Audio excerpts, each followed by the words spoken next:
ಗಿಲ್ಲಿ ಮನೆಯಲ್ಲಿ ಈಗ ದೊಡ್ಡ ಮಟ್ಟಿಗೆ ಆಘಾತ ಉಂಟಾಗಿದೆ ಅಂತ ಹೇಳ್ಬೋದು. ಹೌದು, ಅದೇ ಗಿಲ್ಲಿ ಮಲ್ಲಿಗೆ ಸಾವಾಗಿರೋದ್ರಿಂದ ಈಗ ಗಿಲ್ಲಿಗೆ ನಿಜಕ್ಕೂ ಕೂಡ ತುಂಬಾ ನೋವಾಗಿದೆ, ಹಾಗೆ ನುಂಗಲಾರ ತುತ್ತಾಗಿದೆ ಅಂತಲೂ ಕೂಡ ಹೇಳ್ಬೋದು ಸ್ನೇಹಿತರೆ.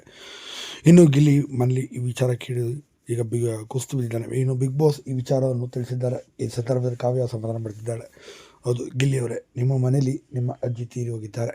ಸದ್ಯ ಈಗ ನೀವು ಬಿಗ್ ಬಾಸಿಂದ ಹೊರ ಹೋಗಿ ಬರ್ಬೋದು ಅಂದರೆ ಹೇಳೋಕ್ಕಾಗಲ್ಲ. ನೀವು ಹೋಗ್ಬೋದು ಅಷ್ಟು ಬಿಟ್ಟರೆ ಈಗ ಬರೋ ಅವಕಾಶ ಇಲ್ಲ. ಯಾಕೆಂದರೆ ಈಗ ಬಿಗ್ ಬಾಸ್ ಕೊನೆ ಅಂತ ನಡೀತಾ ಇರೋಂಥದ್ದು. ಇದೇ ಕಾರಣಕ್ಕಾಗಿ ನೀವು ಬರೋಕ್ಕೆ ಸಾಧ್ಯ ಇಲ್ಲ. ನೀವು ಹೋಗೋದಿದ್ರೆ ಹೋಗಿ, ಬೇಕಾದರೆ ಈ ಥರ ಸಂದರ್ಭ ಇದೆ, ನಿಮ್ಮ ಕುಟುಂಬದ ಅವಶ್ಯಕತೆ ನಿಮಗೆ ಇದೆಯಾ ಇಲ್ವಾ ಎಂಬುದು ಈಗ ನಿಮ್ಮ ತಂದೆ ಒಂದು ವಿಡಿಯೋನು ಕೂಡ ಮಾಡಿ ಕಳಿಸಿದ್ದಾರೆ. ಆ ವಿಡಿಯೋನ ನೀವು ನೋಡಿದ ನಂತರ ನೀವು ಡಿಸೈಡ್ ಮಾಡ್ಬೋದು ಅಂತ ಕೂಡ ಹೇಳಿದ್ದಾರೆ. ಸದ್ಯ ಗಿಲ್ಲಿ ಮನೇಲಿ ಅವರ ಅಜ್ಜಿ ಸದ್ಯದವರಿಗೆ 84 ವರ್ಷ ವಯಸ್ಸಾಗಿತ್ತು. ವಯಸ್ಸಾದ ಕಾಯಿಲೆಯಿಂದ ಮತ್ತು ಬಹುಅಂಗಾಂಗ ವೈಫಲ್ಯದಿಂದ ಈಗ ಕೊನೆ ಸೆಳೆದಿದ್ದಾರೆ ಎಂಬ ಮಾಹಿತಿ ಬರ್ತಾ ಇರೋದು. ಸದ್ಯ ಇದರಿಂದ ಗಿಲ್ಲಿಗೆ ಮತ್ತಷ್ಟು ಈಗ ಶಾಕ್ ಎದುರಾಗಿದೆ ಅಂತ ಕೂಡ ಹೇಳ್ಬೋದು. ಈಗ ಗಿಲ್ಲಿ ನಟ ಯಾವ ರೀತಿ ಇದಕ್ಕೆ ರಿಯಾಕ್ಟ್ ಮಾಡ್ತಾನೆ, ಹೋಗ್ತಾರಾ ಅಥವಾ ಬಿಗ್ ಬಾಸಿಂದ ಈಗ ಹೊರ ಹೋದರೆ ಇದು ಎಲಿಮಿನೇಷನ್ ಅಂತಲೇ ತೀರ್ಮಾನ ಮಾಡಲಾಗ್ತದೆ ಅಂತ ಕೂಡ ಹೇಳಲಾಗುತ್ತೆ. ಆಗ ನೀವೇನಂತೀರ ದಯವಿಟ್ಟು ಕಮೆಂಟ್ ಮಾಡ್ತೀರಿ.